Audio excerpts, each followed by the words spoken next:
next trick we're going to do is a trick called black hops. This is a really cool looking trick. It's really good for a crowd. It takes a lot of practice. Let me show you what it looks like first. Black hops starts with a triple or nothing, which is going 3 times around your finger, and you're hopping it up and down the string every single time, like so. That's the whole trick right there. That's black hops. What you want to do, we're going to teach you the first part.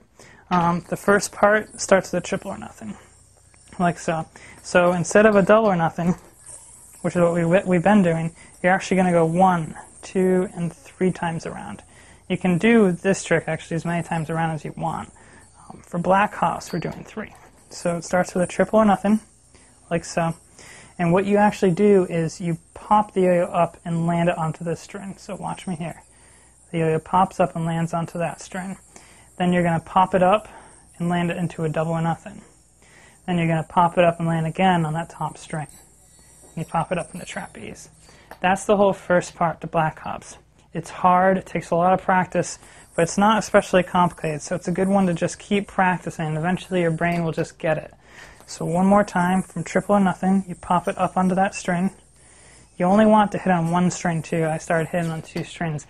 Another thing that's good to do is try and space it out. You want your fingers to have a loop back here, a loop in the middle, and a loop towards the front.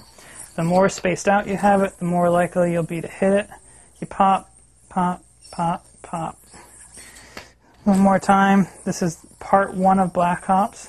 Looks like that when you get it really smooth and flowing. Practice the pops. Just takes practice. One more time. That's part 1 to black hops.